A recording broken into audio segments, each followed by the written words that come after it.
আসসালামু আলাইকুম everyone. Age motor থেকে আমি জুবাইর হাসান রাকিন। আর আজকে এজ মোটর কর্পে নিয়মিত আমরা যে ভিডিওটা করে থাকি আমাদের ইউটিউব চ্যানেলে যেটা পাবলিশ হয় সেই ভিডিও নিয়ে আজকে হাজির হয়েছি। আজকে যে গাড়িটা আমরা দেখাবো এটা এজ মোটর কর্পে খুবই কমন একটি গাড়ি, যেটার নাম হচ্ছে টয়োটা এলিয়ন।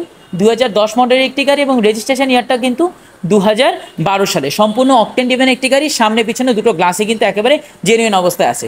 তো আজকের এই ভিডিওতে এই গাড়িটা সম্পর্কে আমরা বিস্তারিত কথা বলবো এবং ভিডিওর শেষ মোমেন্টসে আমরা কিন্তু গাড়িটার প্রাইসও উল্লেখ করে দিব, যেটা নিয়ে সবসময় সবার কমপ্লেন থাকে কমেন্ট সেকশনে যে আমরা গাড়ির প্রাইস কেন বলি না। তো ঠিক আছে, তো আমরা এই গাড়িটা সম্পর্কে আজকে বিস্তারিত জানাই, কী কী কাজ করা হয়েছে এবং কী কী কাজ ইন ফিউচারে করতে হবে বা করবো আমরা, আর কী কী কাজ বাকি আছে সেই বিষয়ে আজকে কথা বলবো। তো চলুন মাহাদি একটু সামনে আসবেন। প্রথমত হচ্ছে নিউ শেপ গাড়িগুলোর কিন্তু একটা ফেস্টিভ এডিশন থাকে, যেটা মানে হচ্ছে গাড়িটার কিন্তু নিউ শেপ। তো আমরা দেখতে পাচ্ছি এটার সাথে প্রজেকশন হেডলাইটের ব্যবহার এসেছে, গ্রিলটা কর্মের মানে নিকেল গ্রিল এবং সিরিয়ালটা কিন্তু ঢাকা মেট্রোকো 33 সিরিয়াল একটি গাড়ি। সামনের গ্লাসটা জেনুইন অবস্থায় আছে এবং পিছনের গ্লাসটা কিন্তু জেনুইন অবস্থায় আছে। তো ভিডিওর সামনে একটু দেখাবেন যে গ্লাসটা কিন্তু এখনো পর্যন্ত একেবারে জেনুইন অবস্থায় আছে। হিটের কাটাটা পর্যন্ত কিন্তু এখনো পর্যন্ত ইনটেক অবস্থা আছে, অরিজিনাল, ইনক্লুডিং টয়োটা লোগো। এই গাড়িটা কাজের মধ্যে আমরা গাড়িটার ইঞ্জিন মাউন্টেন দুটো চেঞ্জ করেছি, আমাদের গাড়িটা পুরোপুরি টাচ আপ হয়েছে।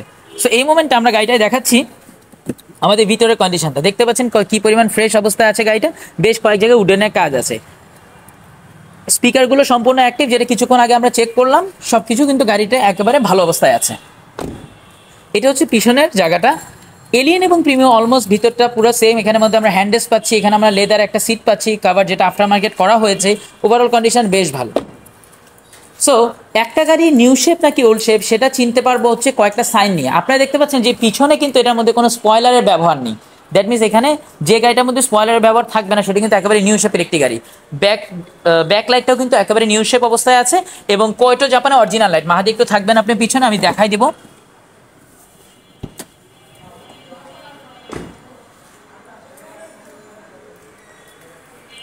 দেখতে পাচ্ছেন প্রতিটা লাইটে কিন্তু কোয়েটো জাপান লেখা আছে। দ্যাট মিনস পিছনের দুটো লাইটে কিন্তু একেবারে জেনুইন অবস্থা আছে। প্রতিটা কম্বো এখনো পর্যন্ত খুব ফ্রেশ কন্ডিশনে আছে। 2010-এর এলিয়ন বাই 1 অকটেন ডিভেন একটি গাড়ি, কোনো প্রকার অ্যাক্সিডেন্ট হিস্ট্রি ছাড়া এই গাড়িটা আপনারা পেয়ে যাবেন এজ মোটর কর্পে। চলুন একটু এই মোমেন্টে ড্রাইভিং সিটটা একটু দেখাই। 92,000 কিলোমিটারের মতো অরিজিনাল জেনুইন অবস্থায় মাইলেজ আছে এবং দেখতে পাচ্ছেন ইন্টেরিয়রের কন্ডিশন বেশ ভালো। পুশি স্টার্টের একটি গাড়ি, MP5 মাল্টিমিডিয়া প্লেয়ারেরও কিন্তু সম্পূর্ণভাবে অ্যাক্টিভ। এই মোমেন্টে আমরা গাড়িটার একটু ইঞ্জিনটা দেখবো, একটু ইঞ্জিনটা খুলে। এই গাড়িগুলো সাধারণত 1500 সিসির একটা 1500 সিসি ভিভিটা ইঞ্জিন হয়ে থাকে, সিবিটি গিয়ারবক্স সহ।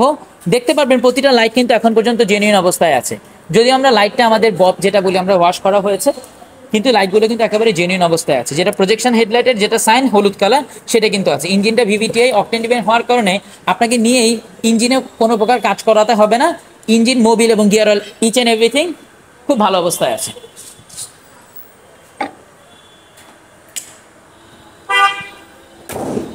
2010-এর এলিয়ন নিউ শেপের একটি গাড়ি, যেটার মডেল হচ্ছে 2010 এবং রেজিস্ট্রেশন হচ্ছে 2012। স্মার্ট কার্ডের একটি গাড়ি এবং পেপার সম্পূর্ণ আপডেট। এই গাড়িটা আপনারা পেয়ে যাবেন এজ মোটর কর্পে। আর এই গাড়িটা সম্পর্কে আরও বিস্তারিত জানতে হবে, এটার জন্য কোনো ছবি আপনাদের ফ্যামিলিকেও দেখাতে চান, সেক্ষেত্রেও কিন্তু আপনারা আমাদের এজ মোটর কর্পে যে হটলাইন নাম্বারটা আছে বা নিচের দেওয়ার যে নাম্বারটা আছে নাম্বারে যোগাযোগ করবেন।